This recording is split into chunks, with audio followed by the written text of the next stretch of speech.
What's up everyone? Welcome back again to my YouTube channel. Ngayon, pag-usapan natin, hindi sapat ang talento. Kung meron kang passion at alam mo na dito ang karera mo, pero paano ka maging successful sa career mo na to? Maaring meron kang pangarap pero hindi mo nagagawa kasi maaring ayaw ng nanay mo at doon ang gusto niya. Okay? Maraming ganyan doon at ngayon. Meron akong kaibigan na sinuway lahat at sobrang tigas ng ulo. At sinunod niya kung ano yung passion niya. Ngayon, babahagi ko sa inyo kung ano yung mga matutunan natin sa pagsunod sa passion mo. Ito kwento. Si Rigel Baramio, isa mga matalik kong kaibigan noon at kabanda ko din noon, okay? Banda lang kami. At alam namin na dito talaga siya nakalinya sa karera ng musika. Ngayon, meron na siyang band studio which is the Mindscapes. Alam namin na malayo ang mararating nito na makakatulong din sa mga kabataan.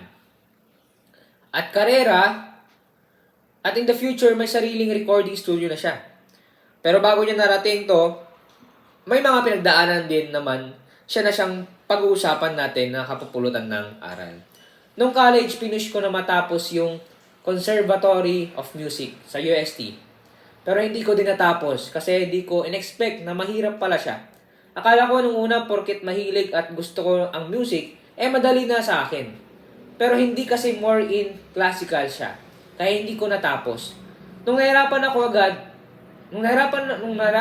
ako, nag-quit ako sa school. Yun yung unang pagsaway na nagawa ko. Nag-decide na din ako na di na ako mag-aaral, magtrabaho na lang ako, at tutog na lang ako sa di pa din nalalayo sa music. Siyempre, naintindihan ko naman yung mga parents na gusto nila na magkaroon ng magandang future, yung mga anak nila. So siguro sa mga traditional na parents, ito yung reaction. Ay hindi music, okay? Na yung gusto nila. Okay? Yung reaction mismo ng nanay ko, ayaw niya pero sinuway ko pa din at nag-push sa gusto ko. Pagkatapos noon, naghanda ako ng pangalan, Mithi. Tugtog lang kami ng tugtog, syempre sa mga walang bayad. Sa una, walang bayad. Nag-tether din ako, tumugtog ako sa mga musical play, gano'n, sa UP. So yun yung makukonsider ko na first job ko talaga. Tsaka sa pagtupad kasi ng pangarap mo, hindi basta-basta na follow your dreams or follow your passion. Kasi ako, ilang beses ko tinanong sa sarili ko, ito lang ba yung kaya kong gawin? O ito lang yung gagawin ko habang buhay at nakita ko naman yung future ko na ito pa din yung ginagawa ko. Kaya pinush ko to kahit gaano kahirap kasi nakita ko sarili ko dito. Ang motivation ko lang naman para ipagpatuloy to is yung gusto ko pa matuto. Kasi di naman natapos yung pagkatuto eh. Oo, may alam ka na, pero kada araw may matutunan ka. Kasi kung alam mo, okay lahat, di ka na mag-grow kasi yan ka na eh. Alam mo na lahat. Yun yung isang kwento. Ngayon, meron akong isang kaibigan. Okay? Simula bata, magkasama na kami. Okay? Grade 7, grade 8. Yun. So, pumasok kami sa banda harmonica. Okay? Sa amin yung kilala dati. Hanggang natuto kami magbandorya. Octavino yung gamit ko. Okay? So, makita nyo na pa kung yung kilala. Yun yung first na ginamit ko dati nung kami ay sumali sa banda harmonica. Ngayon, yung kaibigan ko na yon is talagang nasa music, magaling. Okay, kami talaga wala akong namana sa parents ko na tumutog ng instrument, okay, kumakanta. Pero na-inspire ako. Gusto ko rin ng ganito ganyan. O so baka pwede kong pagkakitaan to. Pero habang tumatagal, na-realize ko na hindi. Itong talent na to ay gagamitin ko lang sa Panginoon to glorify God, para magawa yung ministry, yung pinapatrabaho niya sa akin, kasi ito ay para sa Panginoon. Kasi kung pag-aaralan ko, hindi naman ako nagmana, wala naman akong parang hilig talaga sa music, pero dahil ito ay bigay ng Panginoon, talento ng Panginoon, gagamitin ko lang sa Kanya. Hindi ko siya pwedeng pagkakitaan, hindi ko siya pwedeng paglaruan, kasi ito ay gift ng Panginoon, talento na binigay niya, so I need, okay? Kailangan kong gamitin to para lang sa Kanya. Okay? So, may mga ganong sitwasyon.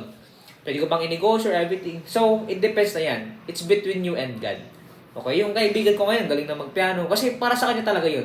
Talent niya talaga yun. So, ang Diyos na yung magbe-bless sa kanya kasi talagang doon na siya nagpo-focus. Pero ngayon, I will focus now in the entrepreneurship. Okay? At sa business. Okay?